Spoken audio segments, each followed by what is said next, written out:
Assalamualaikum warahmatullahi wabarakatuh. Alhamdulillah, wassalatu wassalamu ala rasulillah, nabiyyina wa sayyidina Muhammad ibn Abdullah, wa ala alihi wa sahbihi wa man walah wa ba'd.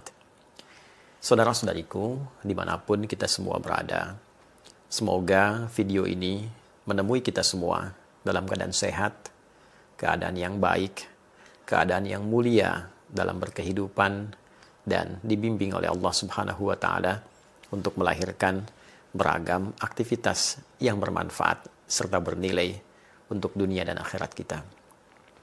Saudara-saudariku, tidak mudah untuk dapat berkontribusi, menyampaikan catatan, pendapat, dan masukan, khususnya terkait dengan situasi, kondisi kehidupan bermasyarakat, berbangsa, bernegara yang kita rasakan hingga detik ini. Butuh waktu 1 pekan, 7 hari kurang lebih untuk mencermati secara bijak, mengamati dengan mendalam, menganalisis berbagai kompleksitas persoalan, baik itu sosial, politik, ekonomi, bahkan spesifik persoalan hukum.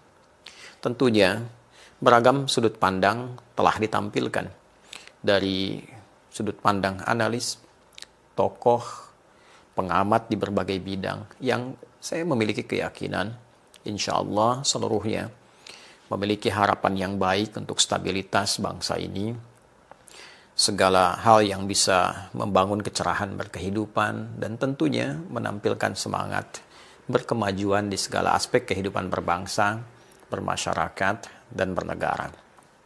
Dalam konteks ini, izinkan kami memberi dan berbagi catatan dari hasil pengamatan yang tentunya juga boleh jadi teman-teman melihat kondisi yang sama.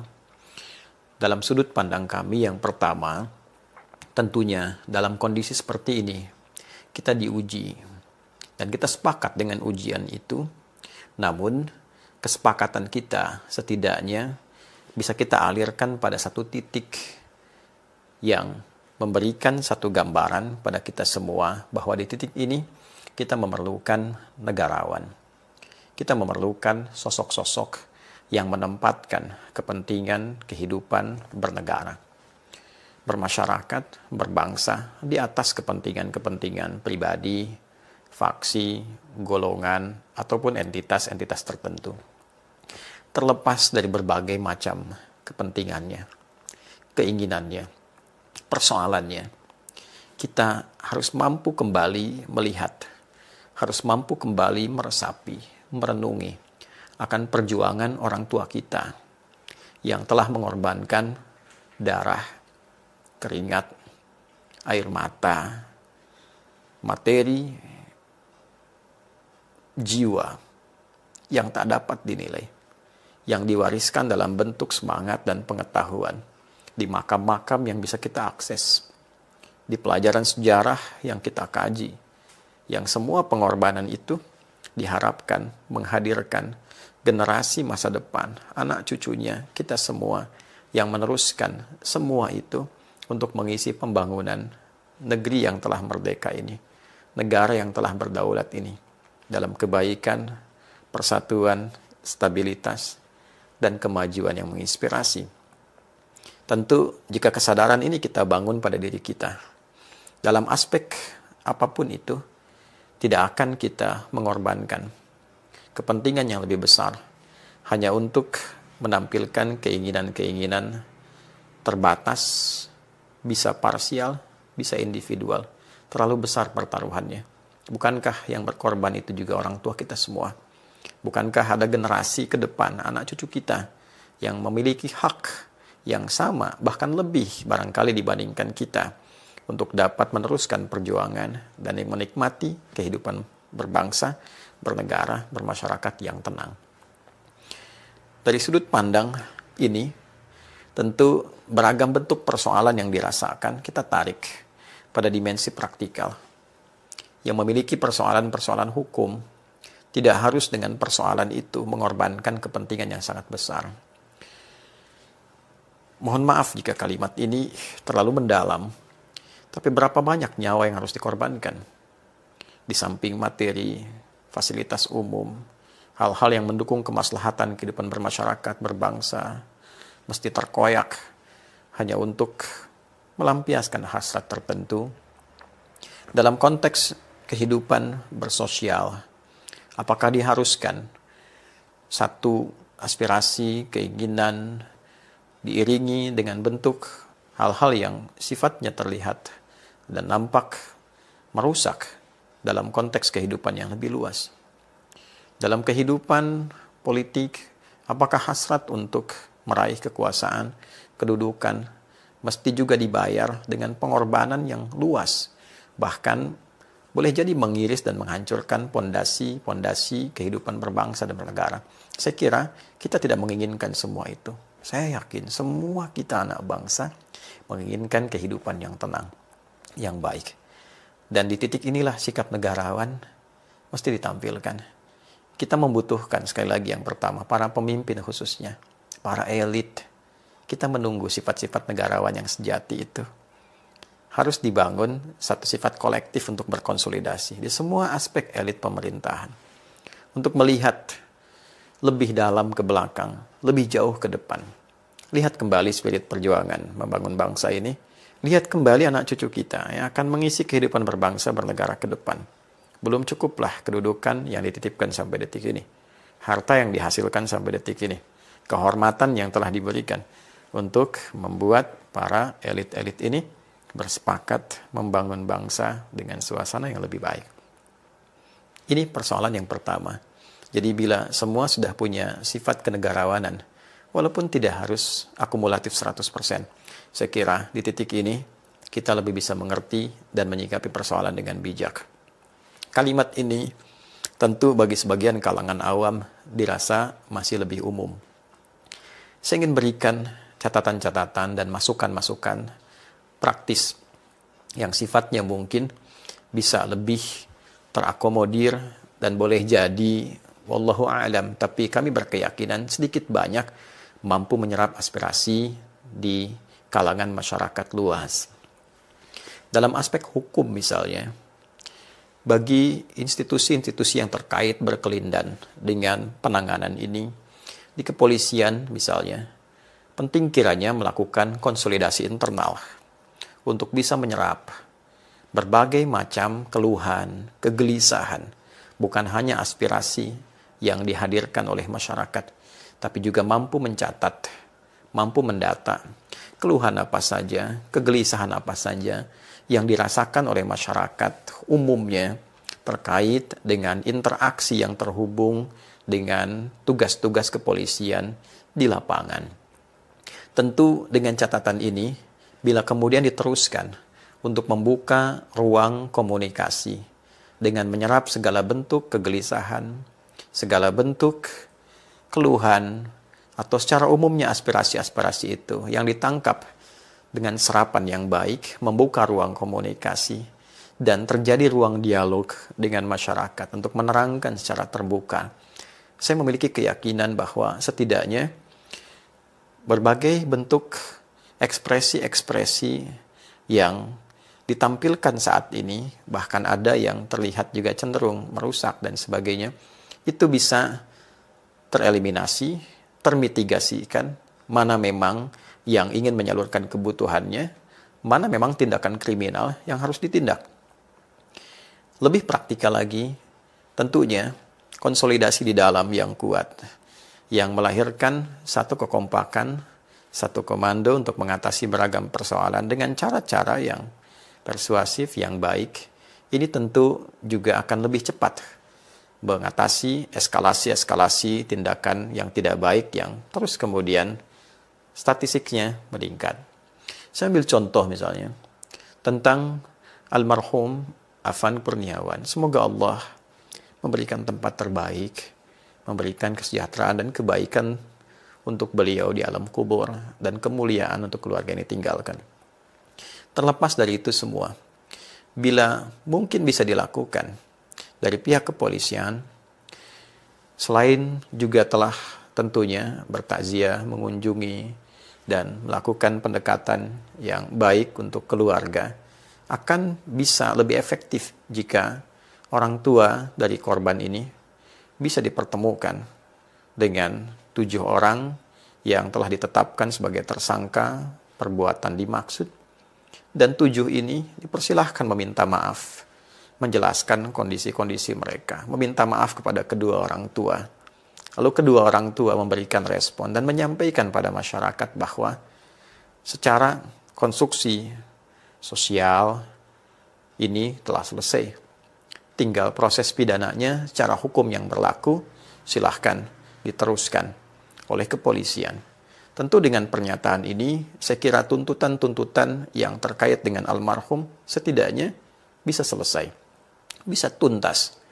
Alhamdulillah bila ada kesempatan 7 orang ini berziarah ke makam, diberi kesempatan dan menyelesaikan masalah sosialnya, tinggal fokus pada masalah pidananya. Di titik ini, saya kira itu bisa meredakan persoalan dan memitigasi di lapangan.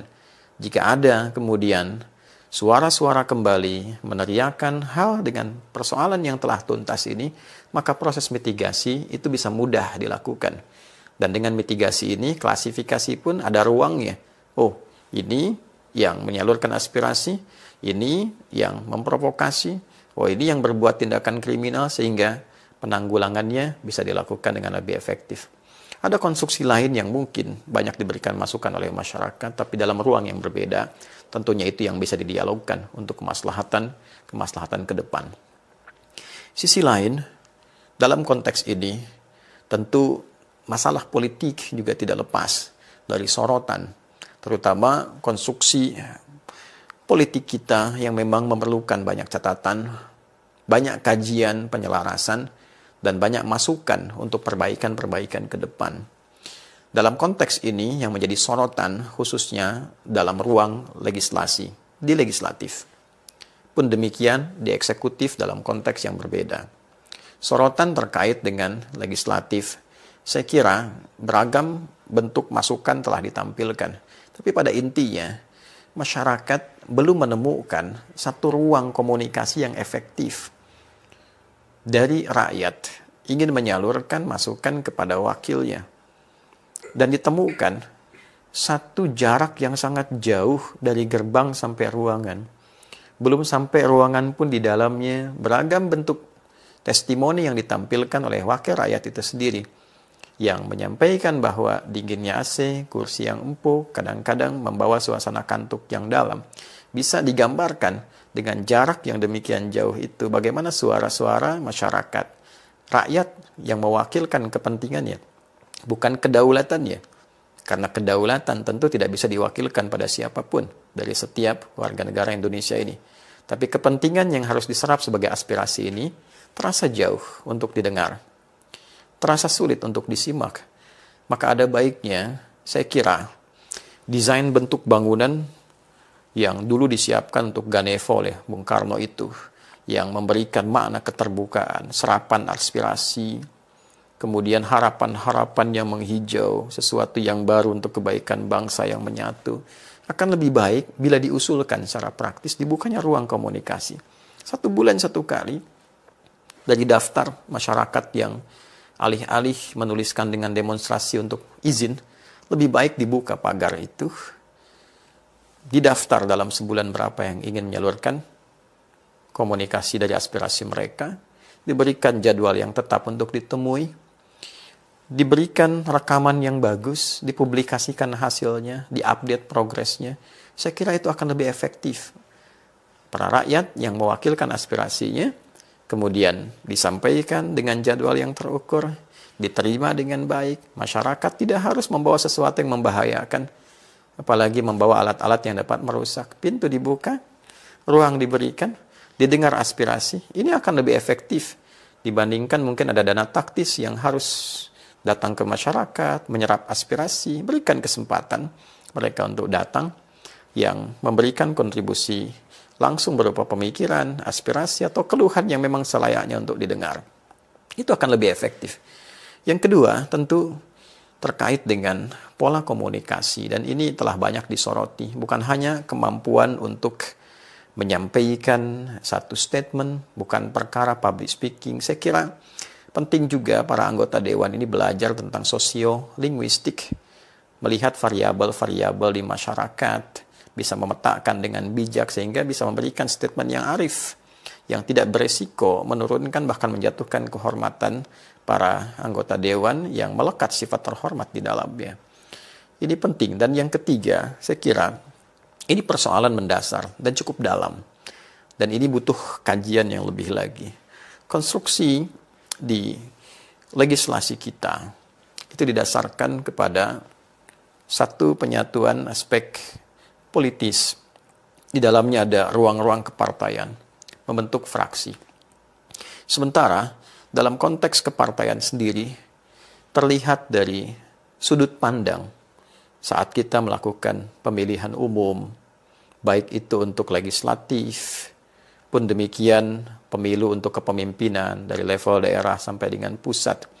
Agak berat untuk tidak mengatakan bahwa sistem kepartaian saat ini yang ada lebih dekat kepada pola-pola industri, lebih dekat kepada pola-pola industri. Kalimat ini kiranya penting untuk dikaji, untuk dicatat. Sehingga resiko yang muncul, proses transaksional itu, mau tidak mau potensinya, mau tidak mau, sekali lagi, potensinya akan terlahir, baik diharapkan atau tidak diharapkan. Kos yang demikian besar untuk masuk, biaya yang timbul dari situ, yang kemudian harus dikembalikan entah dengan cara dan formulasi seperti apa.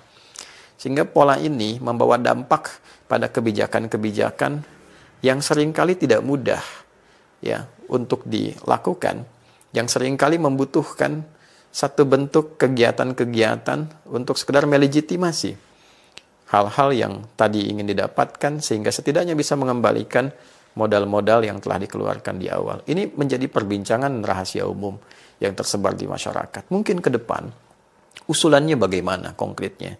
Boleh jadi ke depan itu catatan kami, usulan kami, mungkin unsur DPR ini bisa dibagi dua. Dewan Perwakilan Rakyat bisa dibagi dua unsur. Satu, ada yang mewakili khusus dari aspirasi masyarakat dari daerah-daerah.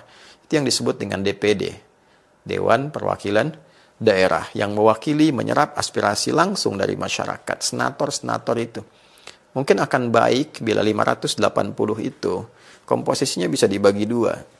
Sehingga bila kita bagi dua, 580 dengan 290. Sekarang formulasi setiap provinsi diambil 4. Dan kadang tidak proporsional. Semua provinsi dengan populasi banyak atau sedikit, semuanya mewakili 4. Mungkin ke depan bisa difikirkan. 290 orang dibagi 38 provinsi dengan dasar proporsi yang jelas, populasi yang banyak, memberikan perwakilan yang cukup proporsional, dikonsep sehingga menyerap nanti kualifikasinya di masyarakat, bukan sekedar memilih tokoh, siapapun punya peluang. Entah itu intelektual, artis, komedian, pelawak, tapi membuat kualifikasi yang jelas. Anda bisa bayangkan menjadi dosen di kampus itu ada 24 syarat. Di antara syaratnya ada kesehatan rohani, kesehatan jasmani, bebas narkoba, ada uji A, uji B, uji C. Dan ini ingin menyerap aspirasi rakyat Indonesia.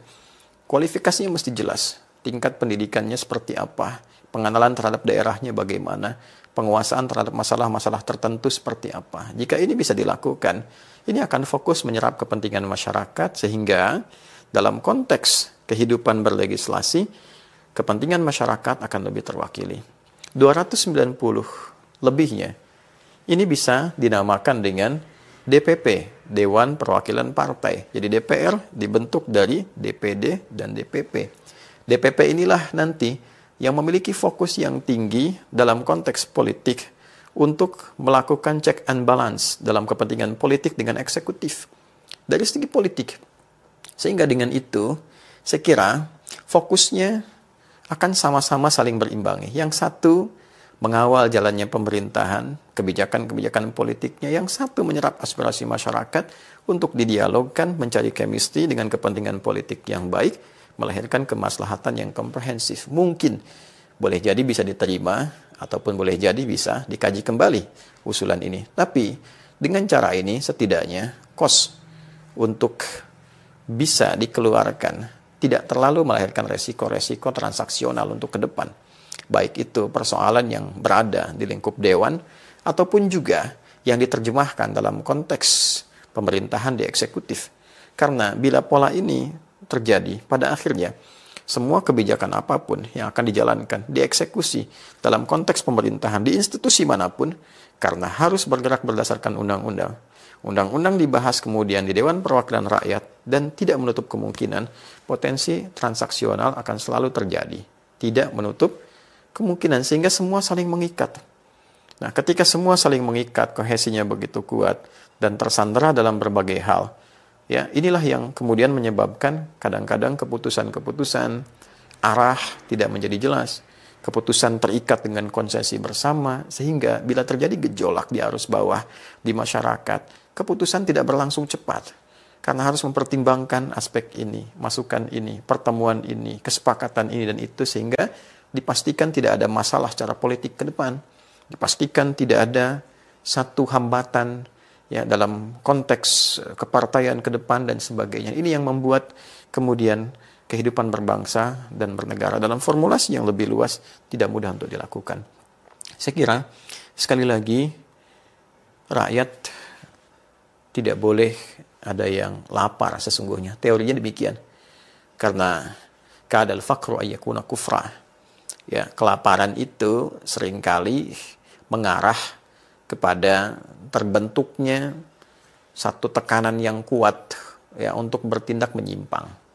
Nah, ini yang terjadi saat ini. Saya punya keyakinan kuat bahwa orang-orang ini orang-orang yang lapar, orang-orang punya kebutuhan yang mungkin tidak terperhatikan, sehingga unsur-unsur lain masuk dan membuat suasana tidak kondusif. Yang kedua, tentu keamanan, sinergi. Kita dukung, jangan sampai isunya bergeser terlalu jauh, benturan antar institusi, ya, membenturkan TNI dengan Polri misalnya, atau dengan kejaksaan, atau dengan yang lainnya. Tentu kita harus perkuat semuanya itu berdasarkan fungsinya masing-masing.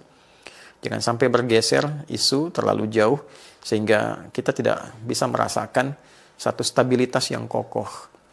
Ya, saya berharap pada akhirnya kita tidak harus saling menuduh, menyalahkan satu dengan dua hal. Termasuk para ulama juga mengevaluasi diri, menempatkan sesuai porsinya masing-masing.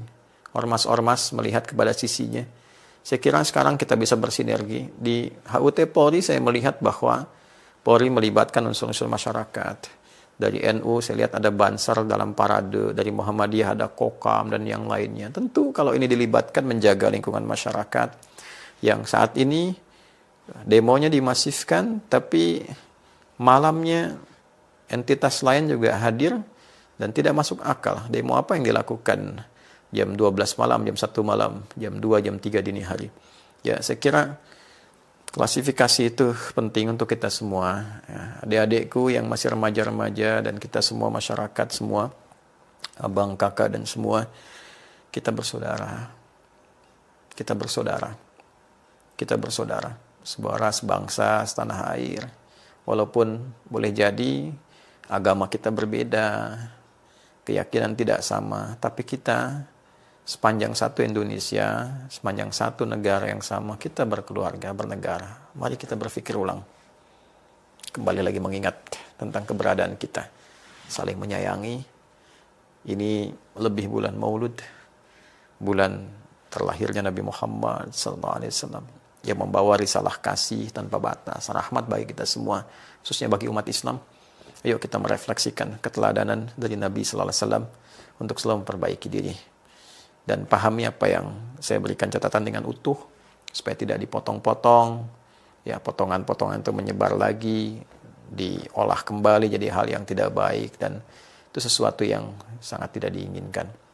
Sekali lagi, tentu setiap masukan akan ada kekurangan. Dalam kekurangan akan ada sosok lain yang memperbaiki itu semua. Ya, kita doakan semua sehat, semua baik-baik. Semoga kita dilindungi Allah Subhanahu wa taala. Rabbana taqabbal minna innaka antas samiul alim. Wa tub 'alaina innaka antat tawwabur rahim. Allahumma aslih ahwalana ma yuqarribuna ilaika warzuqna ya Allah as-salam was-salama wat-tumanina was-sakinah fil hayatina al-ijtima'iyyah wahfad biladana Indonesia waj'alha baldatan tayyibatan anta tardaha. Wafikna ya Allah, wafikna. لنتحد يا الله، نتحد برضاك وحبك وجنبنا من التفرقة. وصلى الله على سيدنا محمد وعلى آله وصحبه أجمعين، وآخر دعوانا الحمد لله رب العالمين. السلام عليكم ورحمة الله وبركاته.